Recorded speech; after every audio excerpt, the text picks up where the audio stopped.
Good morning, everyone, and welcome to the fourth and final session of our Rural Resiliency Series, a building of warmth and light, strategies to support rural leaders facing challenging conditions. I'm so pleased this series has been so well received by our partners across the state, and it affirms our aim to provide learning opportunities for rural leaders. And this session in particular has a special focus on leaders, and we think it will resonate with you. Let me close by saying how much we look forward to working with the North Carolina Office of Recovery and Resiliency over the next 18 months for a sustained effort at building a practice of resilience across rural North Carolina. Let me say a special thanks to our Senior Fellow for Research and Policy, Jason Gray. And now I'm happy to turn it over to today's moderator, Rural Center Director of Leadership, Bronwyn Lucas. Thank you so much, Patrick. The session last week highlighted the importance of equity and inclusion principles and practices for recovering from natural disasters.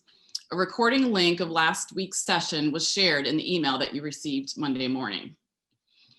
I'm pleased to present today's session, A Building of Warmth and Light, where we'll focus on our most important asset in rural North Carolina, our leaders. Being a community leader is a tough challenge under the best of conditions, but what kind of pressures do they face when confronting a natural disaster? And how do we better care for rural leaders facing the day-to-day strain? We are so fortunate to have three amazing women who will share their stories and perspectives. I promise you, it'll be wonderful. We'd like to again thank the sponsor of this webinar series, the American Red Cross, for their generous support. And again, we encourage you to fill out the evaluation form after today's session. If you fill out the form, you'll be entered to win an American Red Cross Deluxe Personal Safety Emergency Pack. A few brief logistical notes before we start. As you can see, you've been muted upon entry. If you're having audio difficulty, use your phone for audio. Finally, after the panelists' question and answer, if you have any questions that you want to pose directly to the panelists, you can submit those questions via the Q&A feature at the bottom of the Zoom screen. We are recording this webinar and it will be available for viewing next week. For those of you who use social media, please comment on our Twitter and Facebook site. So I'm going to just do a quick walk through the agenda before we dive right into this exciting conversation with these amazing women. We started just with the logistics and an introduction of the panelists. Then we'll have the panel conversation with the three amazing panelists that I'll introduce in a second. We will conclude the official panelist conversation piece at around 11:50. And then we will open it up for questions and answers from you all. And we will finally wrap up by 12:15. All right, this is the exciting part. I'm so looking forward to this, and I'm sure you will think this is just a great conversation.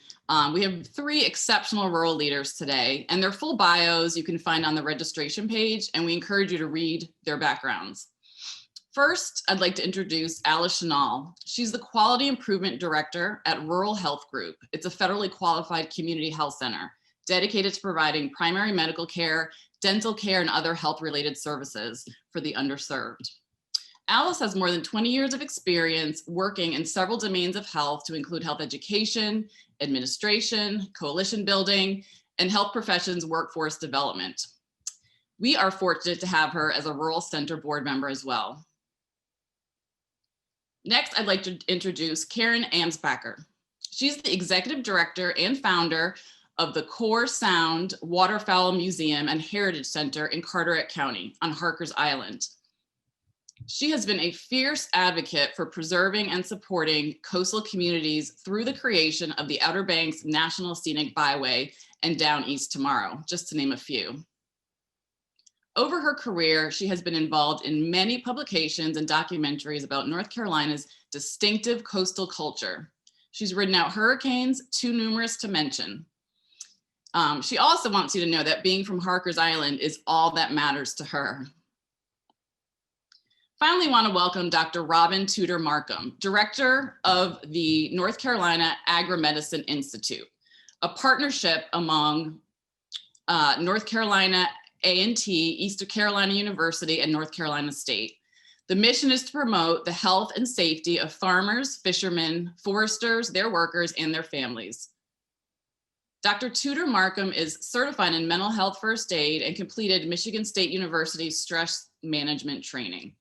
She's currently working with Cooperative Extension, Farm Bureau, Farm Credit, and others across North Carolina and beyond to address the farm stress crisis. All right, so without further ado, we're gonna transition to the official start of this exciting panel. So rural leaders are the foundation of resilient communities. We can repair roads and bridges and get homes to higher ground, but none of that is possible if rural leaders who have carried the weight and stress guiding recovery from major disasters do not receive the support that they need. How do they build their resiliency to go through the coming storms? All right, well, excited to kick this portion off, and I'm gonna pose the first question, and we could just have these three women give a response to this first question about occupational hazards. So as you think about being a rural leader and just the everyday occupational hazards that come along with that, can you talk a bit about what that's like to be an everyday leader in your rural community? And furthermore, how responding to a natural disaster complicates this even further. And we can start off with Alice, if you want to take a shot at this first. Good morning, and thank you, Bronwyn. Let me first start by stating that I am a proud native of Princeville, which is in Edgecombe County, and I currently live in Edgecombe County. In 1999, I had been home 1 year, and that was the flood, Hurricane Floyd. And my family and my husband's family currently lived in Princeville at that time. In 2016, there was another flood. And so hurricane that caused flooding. And so that was Matthew. And here we are now at 2020 and experiencing a pandemic. The most difficult occupational hazard, I would say, as a role leader is meeting the expectations of people in the community that you live in, you work with, you have social life with, you worship with. And meeting those expectations from a lens of equity, making sure that their voices are heard, making sure that they have the access and understand the navigation of systems. And most importantly, I would say to round this off is that living in a rural community, being identified as a leader, organically or by way of some title, whatever the case may be, me personally constantly struggle with the people that I serve with, making sure that we are going the same direction, that we are aligned, and that the commitment is the same. And that's an everyday journey with myself to check in to ensure that I'm aligning and I'm not veering off, looking at one group versus another. And being fair and representing, because I know that people in the community are looking and expecting me, not only me, but several people in different walks of life in the community to be their voice at whatever table we represent.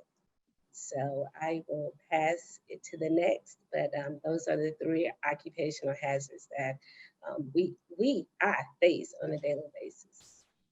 Thanks, Alice. That certainly resonates, I think, with a lot of folks on this call. Thank you. Karen, do you want to take a shot at answering that question of the occupational hazards and even thinking about in times of a natural disaster, how is that exacerbated? I think Alice kind of talked about all the challenges of just everyday life. And so I can imagine when there's any type of disaster that things are exacerbated. So if you can answer that for us, Karen. I think that the most intense occupational hazard is also the meaning of being a rural leader. It's because you care too much. You know the people, you know your crowd, you know what they've been through before, what they're going through even before the crisis happens. So I think it's the closeness to the community that makes it the hardest, because you can't turn it off. And people expect so much. And when you're going through your own crisis while you've got a crisis going on around you, it just further complicates it. But I do think that for rural leaders that are coming from the community, that closeness to the community is the hardest part. Building trust is not easy. It takes years, and you protect that trust and you try to come through for the people you know who really need it. So it is very complicated on the ground. The tailspin that in my world has always been hurricanes, and hurricanes are nothing new. It's a part of our culture. It's a part of our history. I go off on the word resilient. My question is, what choice do you have?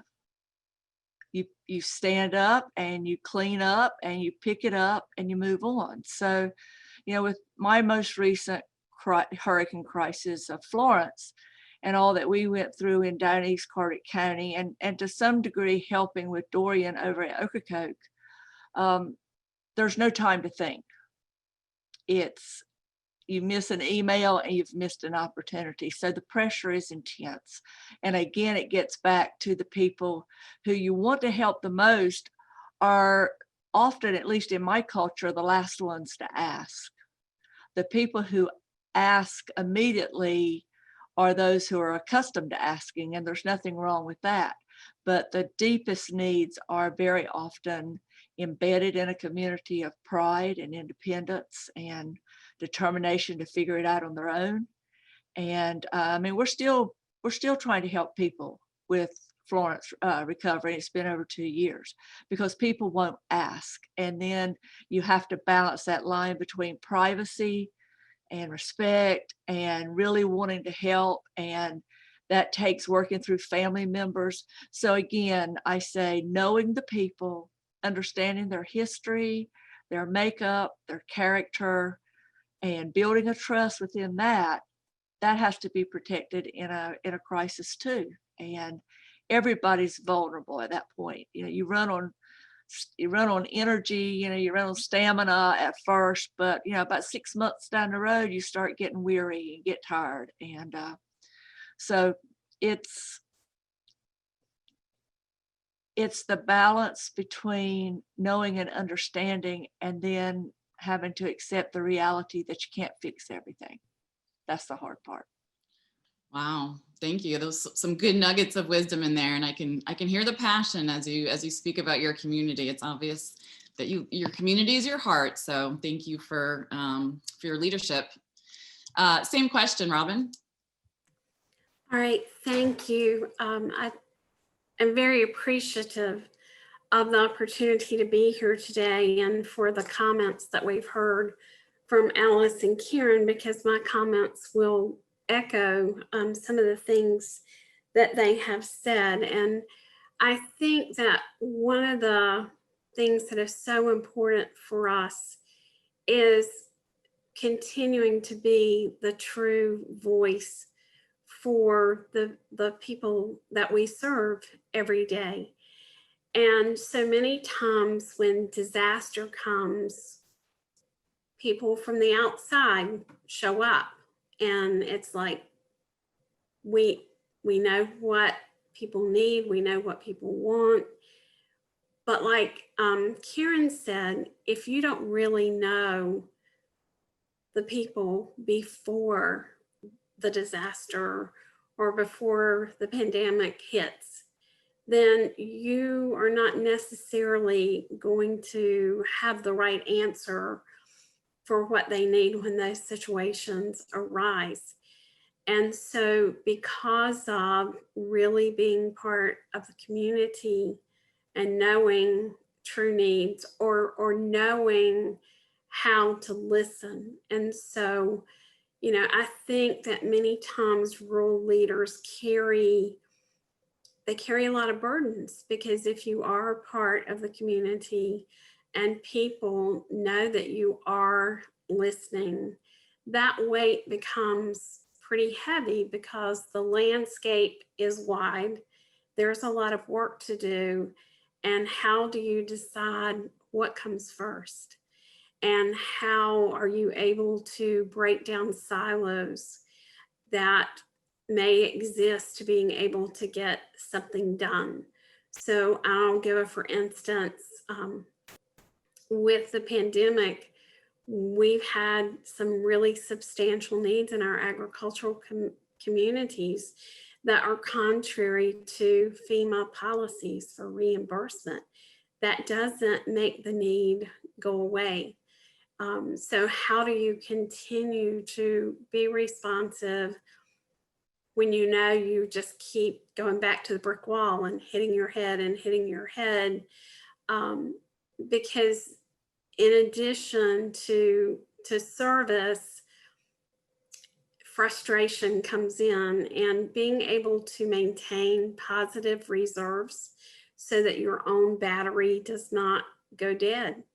Because if it does, what are the people who are around you, who are dependent on you, going to do?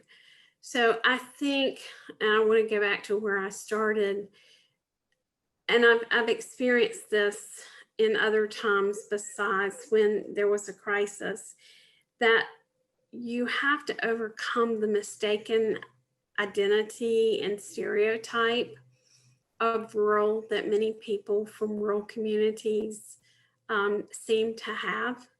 So how in the time of crisis do we magnify the strengths of our community? Because those are so important. We don't need the magnification of what's wrong. We need to be able to magnify where the strengths are, because many times if people can listen to where we're saying the gaps are, because we know where the strengths are, then we're better able to meet the needs of the people that we serve. Thank you. That's a really good segue to this next question, because you all talked about how challenging and mentally hard it is to be a rural leader. And so the next question is about your own personal resiliency. In the first 3 webinars in the series, we spoke a lot about community resilience. So I want to kind of turn that back to the individual level and ask, we know as leaders that you must be resilient in the face of a disaster or a crisis. So how do you practice self-care? And what advice do you have for other leaders regarding self-care and personal resiliency? Let's start with Alice again. Well, so the first thing that I do is to identify my why. My why is what's important. Why am I doing this? And most importantly, who am I and what is this for? And I ask that question because in many cases, a lot of people in rural communities consider whatever they do, even if they get a paycheck for it, they consider it a calling. And I am one of those that, regardless of if it's a volunteer role as a leader, or it is, in my work capacity as in the health space, whatever it is, I feel like it's a part of my calling. And so understanding my why is so critically important, and traveling back to that is a very safe space for me. The second thing is that I look at things through a biblical worldview. So that is not only my safe place, that is my place of stability. So understanding and aligning with what does the scripture really say about it? And I know that somebody in that day, in the Bible day, walked through some of these very same challenges or similar challenges. And so looking at things from the biblical worldview is a very important part of my core. The other piece that I do, and I do frequently without any guilt, is to hit reset. I allow myself to hit reset as often as needed. Reset for me is exactly what it is when we close out that document and do not save the changes. It is not important. And I do that, and I do it with grace, I do it with power, and I also extend it to other people. The other that I most recently, maybe about a year or so ago, I had been reading about it, but I actually love mindful-based stress reduction. And so I participated in that, in a training that I learned how to do it and also share with others. And so I find great peace in just mindfulness meditation. So those are some of my secret weapons to getting up the next day smiling and saying, you know what, we're gonna give this another try. And it's not over until we win. Thank you. I love that analogy of when you're working in a document and you close it out without saving the changes. And I'm gonna be thinking and working on that, because I think sometimes it's hard to kind of bounce back and recover when things have been hard or tough, and not to carry that over to the next day. So that's great. Thank you. Karen, how about you? What do you do for self-care, and how would you advise other rural leaders to take care of themselves? Well, self-disclosure here and full honesty, I flunked this question. I mean, I don't know how to fix that seriously. I mean, how can you? You know, Florence being the most recent of crises, how can you stop? How, because every day is a new challenge, I just don't know. You just keep going, you just keep pushing. You get up every day and you move a little further down the road, and two more problems show up. You just get in the motion and move. And that's probably not the healthiest way to do it, but that's the way I did that, and pretty much faced other issues. I remember back, in Florence, for me, the museum was totally saturated with rainwater, 30 inches of rain, and then a massive mold infestation. And so, we're there with a building that we had spent 20 years building, tearing it apart. Everything in it had to come out in the middle of a storm. That's not easy. I mean, it was that whole saga. It was the community around me, older people with roofs ripped off, and it was just, the Salvation Army's feeding people in the post office parking lot. I mean, it's like it's coming at you from all directions. And I remember a friend, he's from Harkers Island, he was a student at NC State, and he showed up when he could finally get here because the roads were out.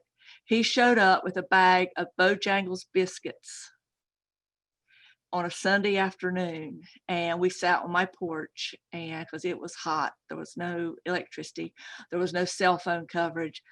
What that bag of biscuits did is something I will always remember, and I would challenge those people who are leaders or who have friends who are leaders. It's the little things to keep people propped up. You've got to have those people around you. And I had tons of people. I had to go 5 miles up the road to the corner to get even a cell signal. And when I would get to a cell signal, my phone would just download messages from everywhere. That's what kept me going, was people in Raleigh and Rocky Mountain, Chapel Hill, and all these places. What can we do? Where do we go? How can we help? How can we get the word out? So I would say for those people who are leaders, make sure you've got a lot of good friends, and a lot of good friends that you stay in contact with on good days and the bad days, because that's how I've, survived some of it and come out on the other side with a stronger infrastructure of people that I trust and care, and I know care about me, and it's vital. It's absolutely vital.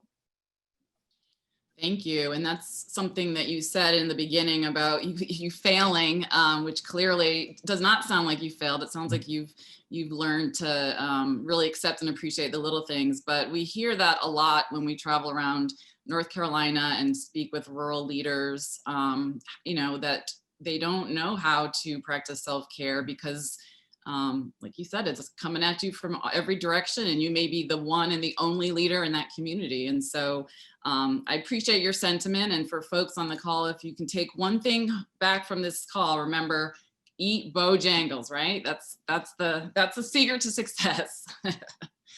All right, Robin, the same question, self-care. All right, so like Karen, I am probably not really good at this, but I'm going to share with you a couple of analogies or stories that I keep with me that help. But before I share those, I want to say, just as it's difficult to start the conversation about stress and mental health, especially in rural Southern communities where you keep all your dirty laundry tight inside, it's okay as a rural leader to say, this is a bad day for me. I just need somebody to talk to today myself, or I just need 5 minutes to talk to that one friend who's going to make me laugh.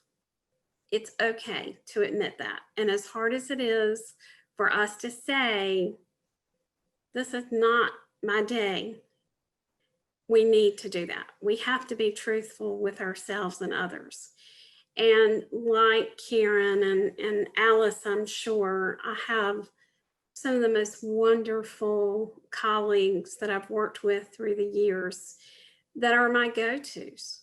And I fully believe that who we are is a reflection of how other people see us.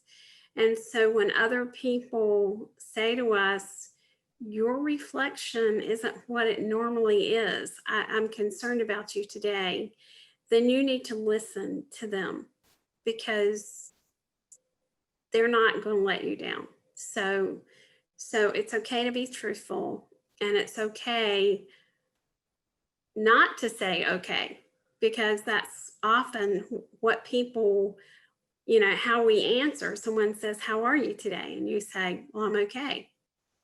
Well, that's not what I ask. How are you today? It's all right to answer beyond okay. So, one of the things that gives me the greatest rejuvenation is when I receive something back from someone that we've worked with out across the state. This past week, I received an envelope from one of our farmers way out by Lake Lure. And on the back of the envelope, there were 2 words, and it was thank you. Those 2 words written on the back of an envelope meant everything to me because I knew that I had made a difference for him where he was. I didn't need anything more than that. And so I have a folder in my desk drawer at work that whenever I get an email, a card, an envelope with words written on the back of it, that I put it in there so when I'm having a bad time that I can just go sit with that and think back through the person, the situation, and what we were able to accomplish. So having said that, I want to share with you these 2 things quickly. So my favorite book on the whole planet is called The Giving Tree. And I fully believe that rural leaders are giving trees. And if you haven't read the book, I'm not going to spoil the ending because I want you to go and read this book, because all rural leaders are giving trees. That being said, many years ago, I was at a rural health conference, and there was a psychologist who's also a natural healer trained by his grandmother in Mexico. And he was giving the last closing for the rural health conference. And he told a story about ancient Mayan or Aztec civilizations. And when times were really good, they kept seeds from the good harvest and they put them inside maracas. And so when times were bad, they would open the maracas and use the seeds from the good harvest to restart and to replenish. So I tell you that story because, again, we have to keep something in reserve. We have to keep some good seeds. And whether that is those notes of encouragement that someone has given us, or that friend who makes us laugh. I haven't seen Alice in probably a year or year and a half, but when I saw her, heard her voice last week, that was one of my good seeds. And so I would say knowing how to keep something from yourself. And this last thing, I really try to practice keeping my blinders on. We can't do anything about what's happened already. There's so much going on in the world around us. We cannot do anything about all the things out of our control. But if we put our blinders on and focus on the things we can control and keep looking forward and keep looking up, and I'm a person of faith like Alice, remembering what my knees are for, then I stay focused and don't get lost in all the other things that are going on. Thank you so much. Thank the three of you. That was some really great and practical advice too, practical tools and wisdom. So thank you for sharing. So the last question that I have for the three of you before we start getting questions from the other folks on the call. So we are in some unprecedented times. The last couple of years, there have been several back-to-back storms that we've discussed a little bit this morning. We're now in the midst of this COVID pandemic. And so, you know, times are very different and people are struggling to find support and to find resources. So this question is about what resources or support systems are available now that leaders might lean on in recovery periods. Let's start with Alice. So first, I'd like to mention that when we experience a natural disaster, when it's no longer, you know, the top trending story in the news or in the newspaper or online, and you know, it's a year or two later, there were some resources, not enough resources, made available. And we look down the road 2 or 3 years, there's still a phase of recovery. And I say that because oftentimes people will ask me, how are we doing? How's the community doing? And on the ground, as Karen said, I'm not sure if I would say we're fully recovered from the first storm in 1999. I would still say we're still in the phase of recovery. That was Hurricane Floyd.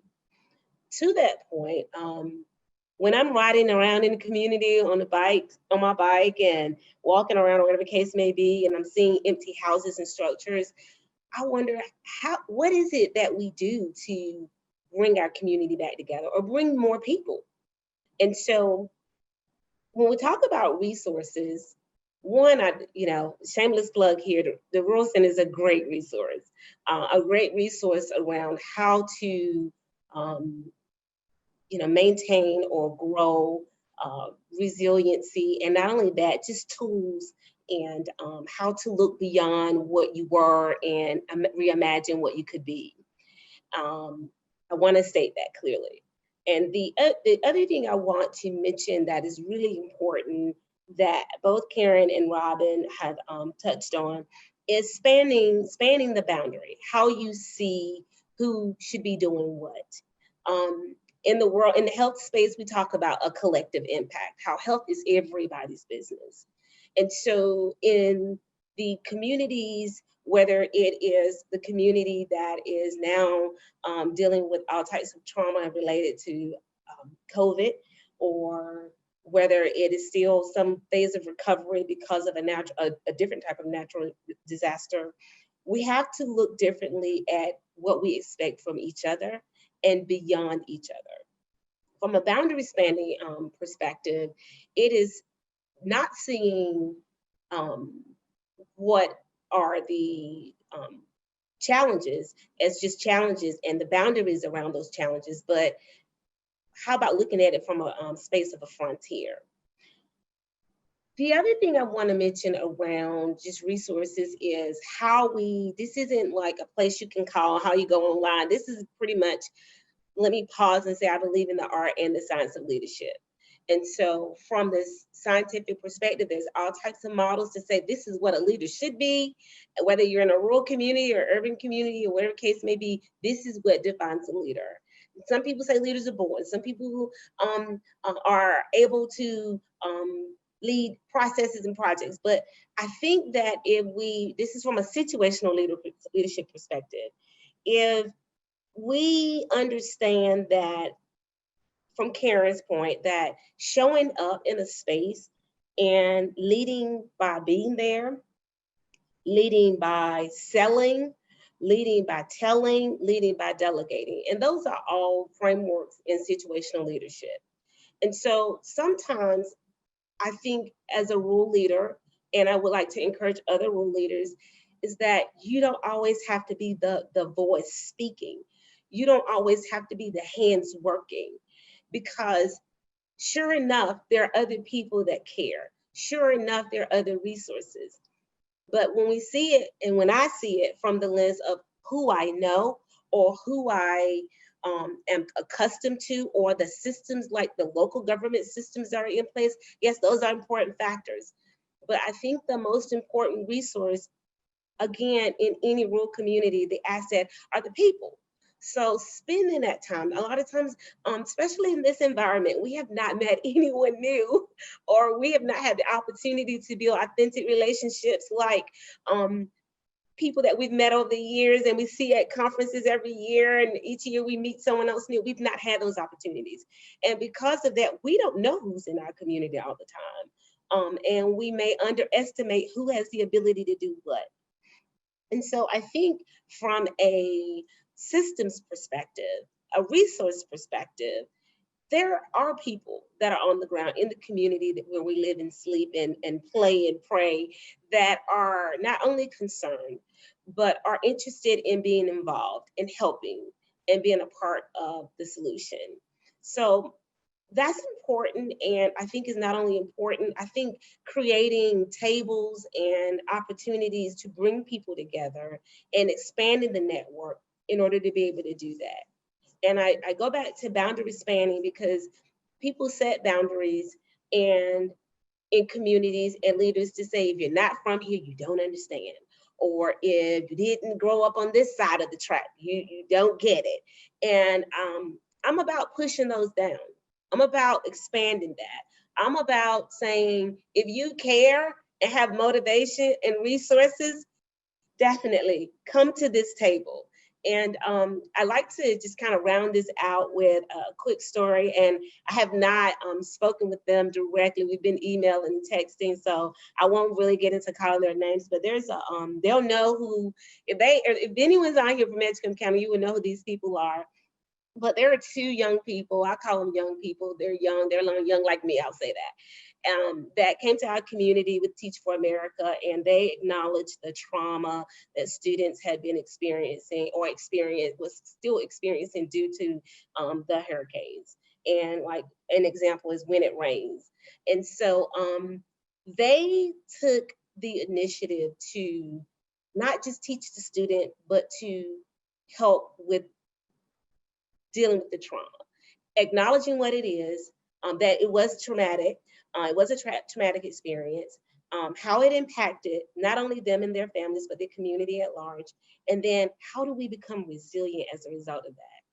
And so they started small and convening people and it was real weird to have somebody that wasn't from there, didn't ethnically identify with the majority of the community, but they came, and they came with a heart and a motivation and a passion to help. And today they have not only convened several tables, they have what I think is developed a model that is helpful across any traumatic event that a community can experience, like a natural disaster.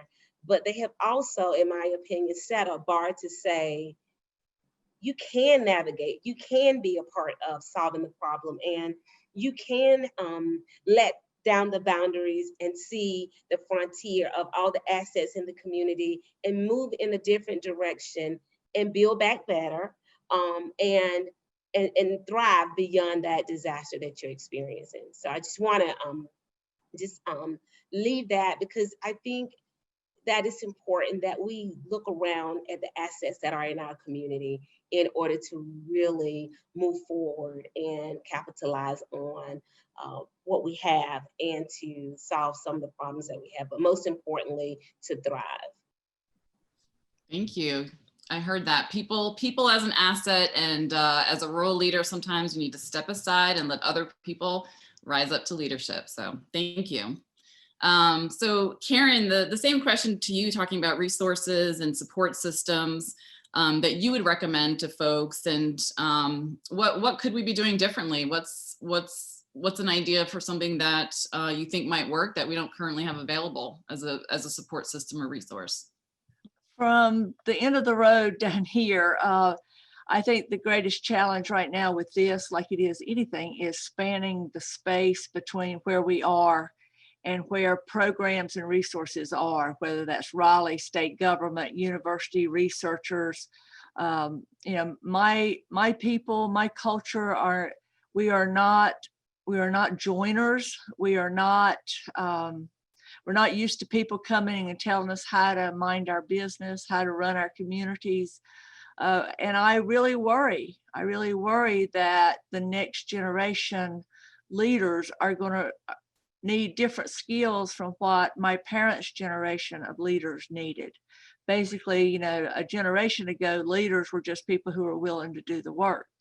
Now leaders have got to be knowledgeable of where resources are and the skills to get to those resources. So for my community right now, I think our challenge is connecting with where new processes are, and resources, and universities, and those people who have time to think it, because most of us are just living.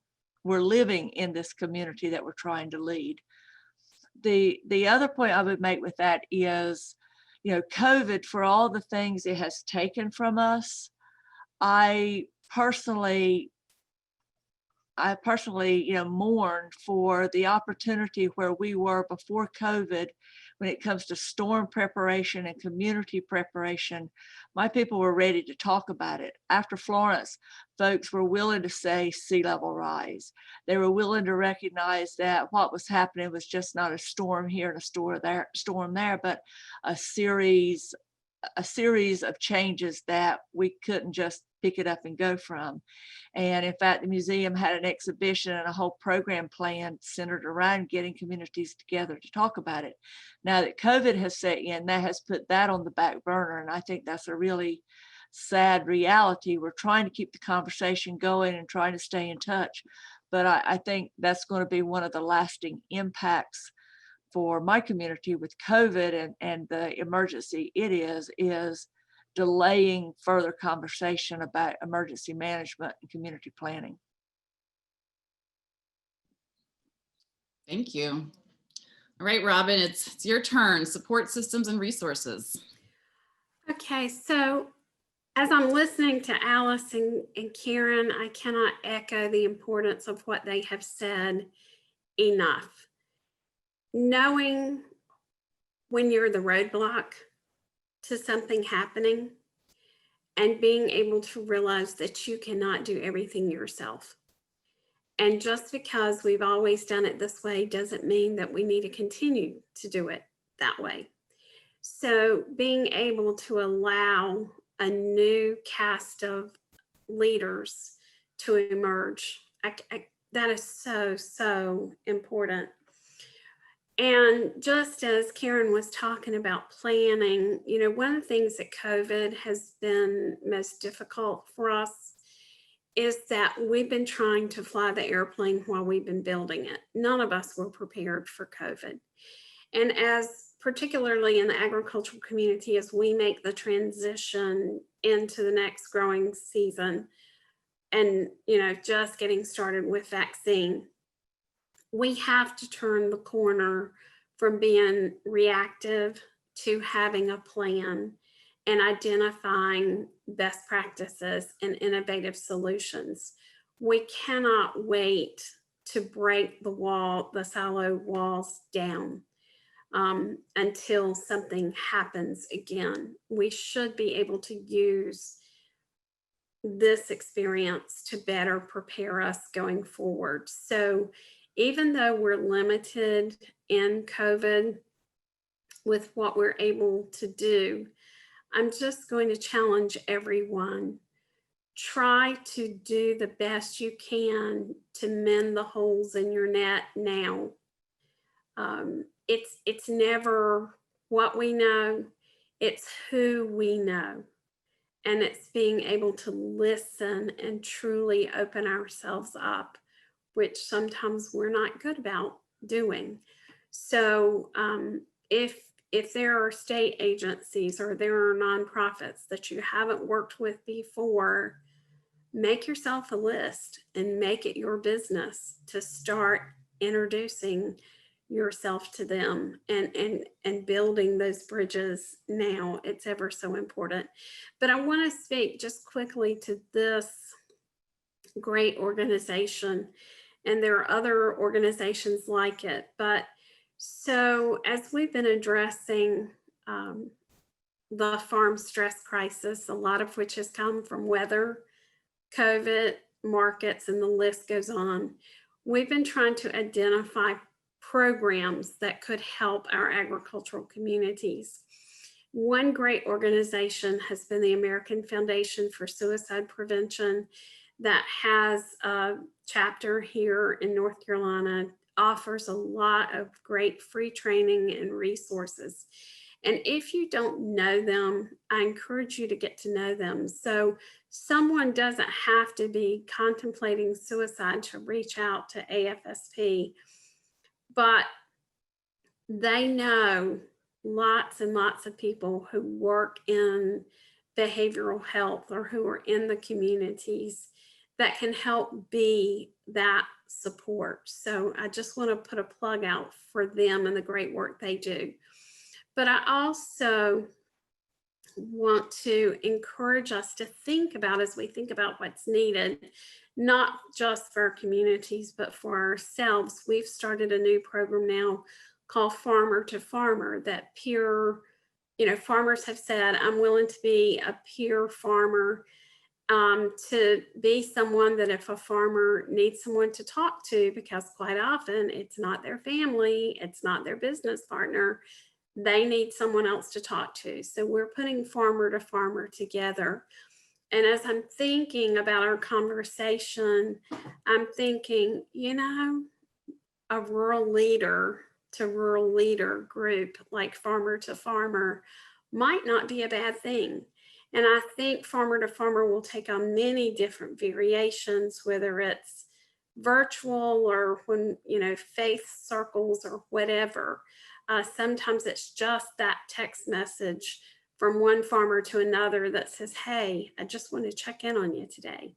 So I think we need to do a better job, not just of taking care of our communities, but figuring out what support and what training we're giving to rural leaders. Like we've started to provide mental health first aid training for our cooperative extension agents out across the state who, you know, are often the first point of contact when a farmer is in crisis. So how are we taking care of others, and how are we equipping ourselves with the skills to take care of ourselves, our families, and those we serve? Thank you.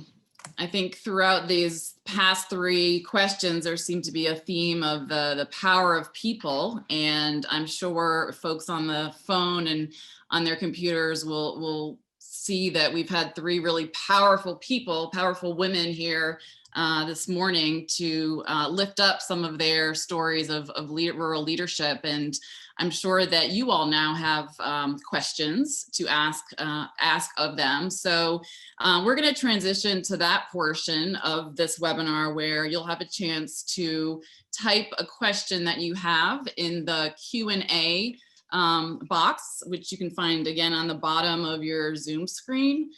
Just go ahead and type in your question, and we'll ask them to the panelists. And if you have a specific question for a specific panelist, you can also indicate that in the Q&A, or otherwise we'll just sort of triage them to the panelists this afternoon.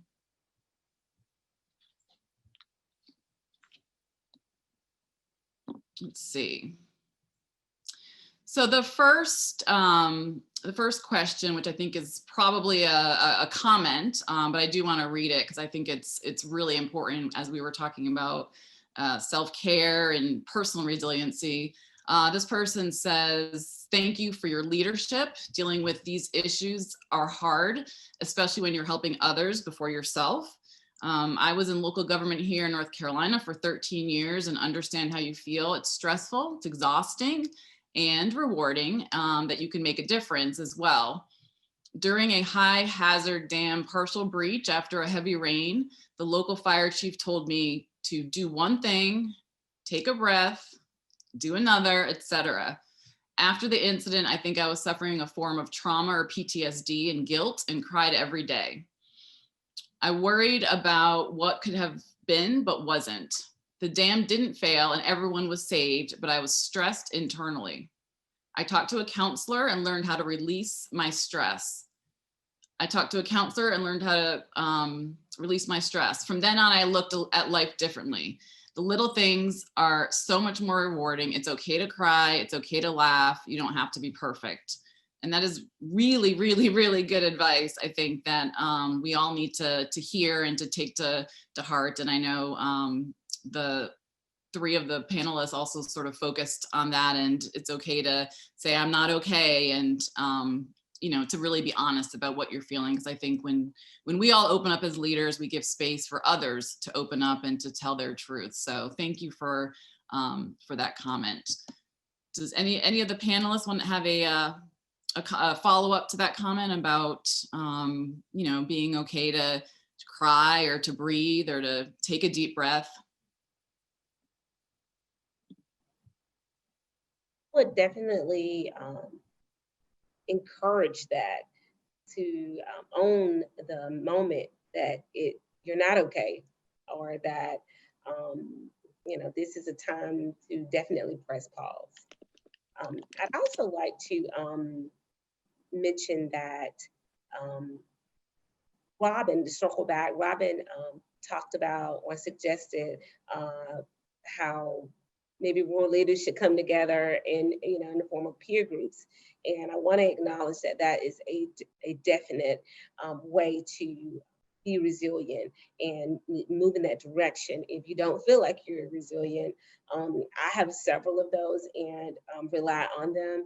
I'm a school-age parent, so that's a network in itself in this environment of trying to, you know, make decisions and keep the academic rigor and progression moving. I am, very active in several different types of groups, but for the most part, just showing up at events that will allow people, whether it's online or being safe in the communities, allow people to just kind of talk and hear, what's really going on. And so I would agree with you, Robin, that peer groups are an amazing way to garner support and move in that direction. And I know you also mentioned that to some degree as well, Karen, but I wanted to just kind of state that that's something that I actually engage in. Yeah, thank you, Alice, for talking about that, the importance of these peer networks and having people in your community that you can connect with. And so I guess I'd like to also pose that to if either Karen or Robin want to kind of speak a little bit more to that, of this importance of a peer network, or how do you get connected to this kind of network, and how has it helped you?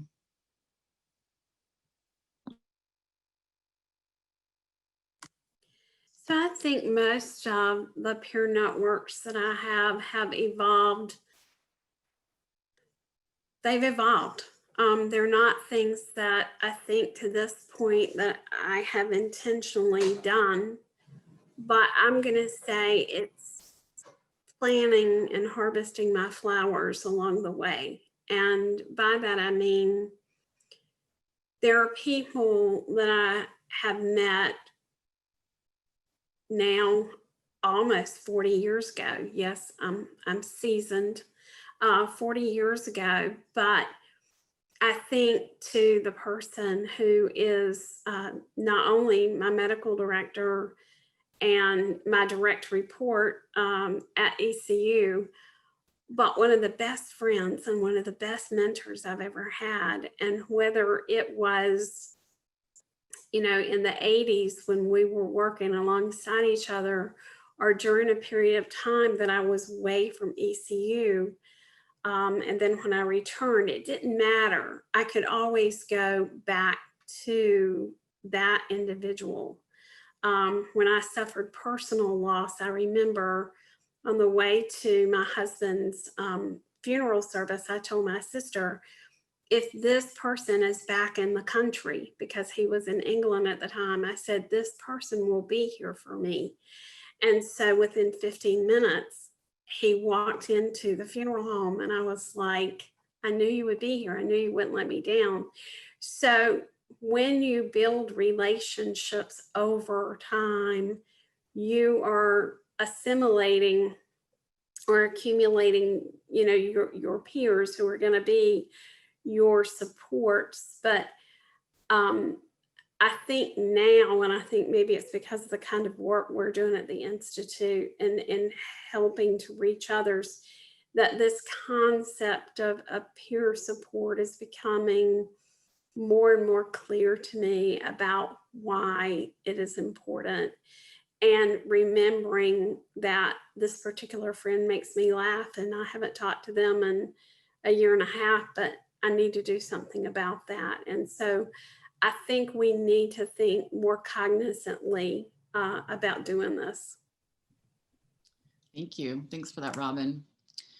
So we have another question from one of the participants I'm going to read. And it's from, says, in the current political climate, some strong divisions have occurred among the residents in my smaller rural community. This has come up in the form of protests in front of businesses, signs along the road, gatherings at school board and county commissioner meetings. The discussions can get heated and the comments hurtful, sometimes to the point of harassment. What are some recommendations on how to handle this level of hostility and division in our communities? That's I think a really pertinent one for a lot of us right now. So I'm going to just kind of open it up to whoever feels moved to give some advice or try to answer, give some recommendations about how to handle hostility and division in communities as a leader. I'll be glad to at least comment on that. Where my community is not as visibly, showing their divisions. We don't have riots or rallies or, you know, monuments coming down like it is in some places. The divide is still there, and the divide is very political and very, very distressful for somebody, again, who's been here forever. And you know these people, you know how they were raised, what church they were raised in, what their mamas did, their daddies did, their grandparents.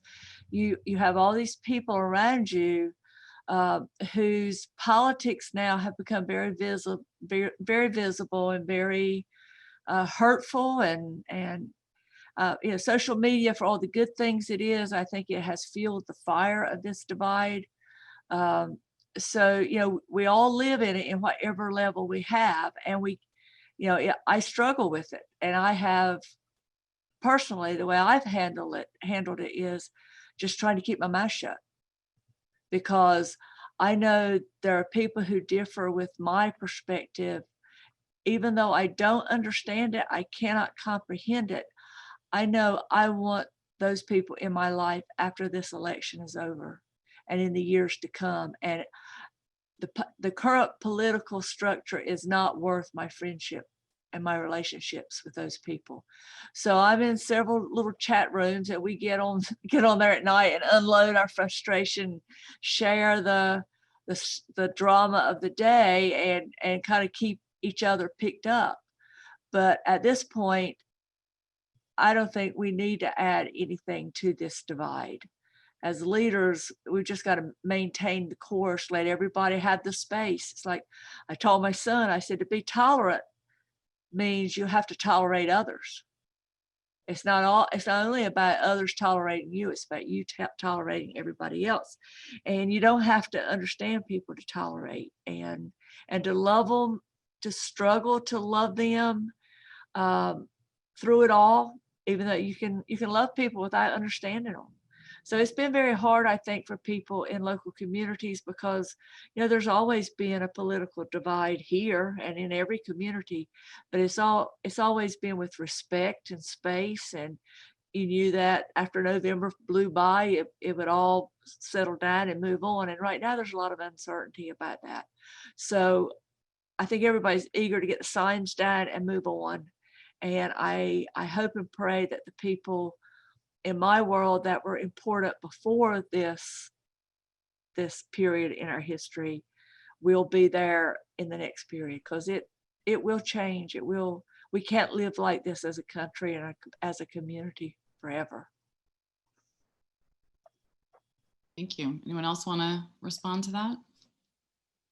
Bronwyn, I'll say this really quickly. I know we're almost at time, but to whomever is experiencing this in the community, anger is a result of someone fearing or a threat of a loss. And so if that's what's perpetuating this behavior, perhaps people in the community that may not be a leader by some title, but just you're respected in the community, could create a table or convening that people can be heard.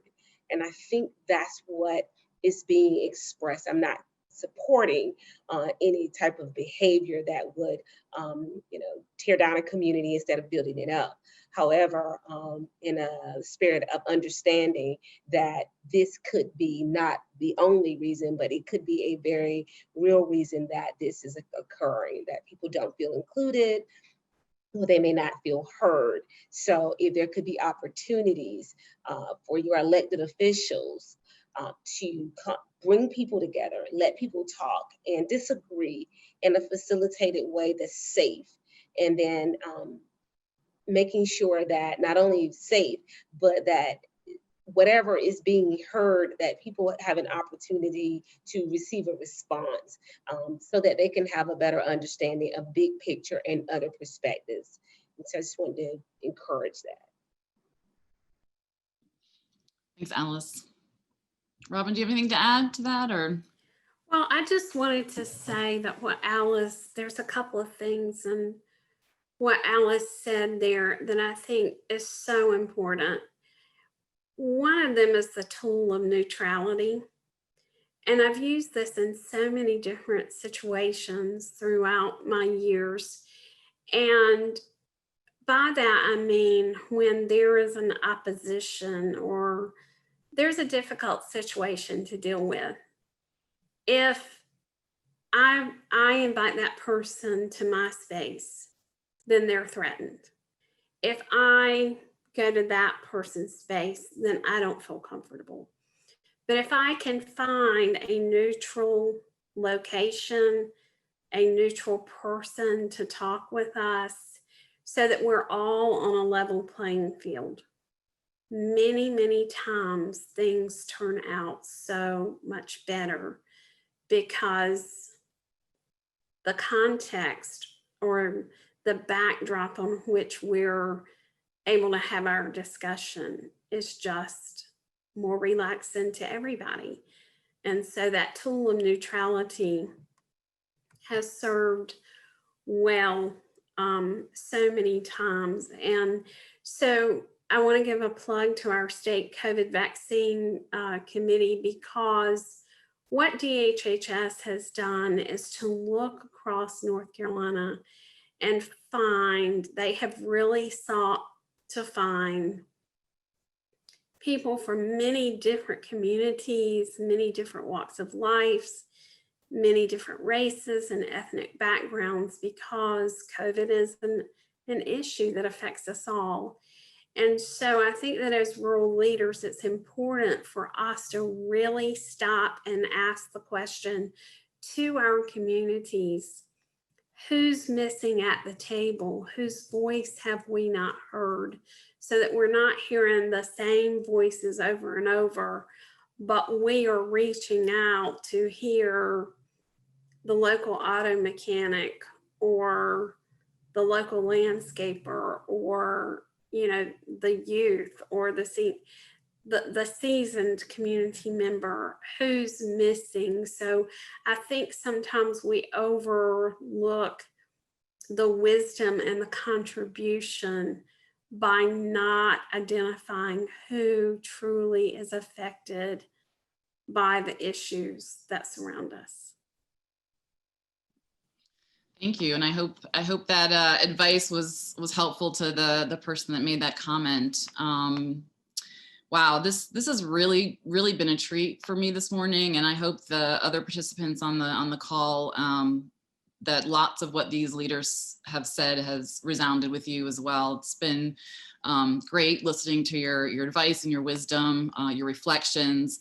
And I just want to say, on behalf of the North Carolina Rural Center, thank you all for your leadership in your community and your success and your accomplishments. And I think what we heard today is that it's hard, it's difficult, it's challenging work, it's stressful, it plays a toll. And so that certainly has not gone unnoticed. And we thank you for your work on behalf of other rural residents in your community. So this concludes our fourth and final webinar on disaster recovery, our disaster recovery series.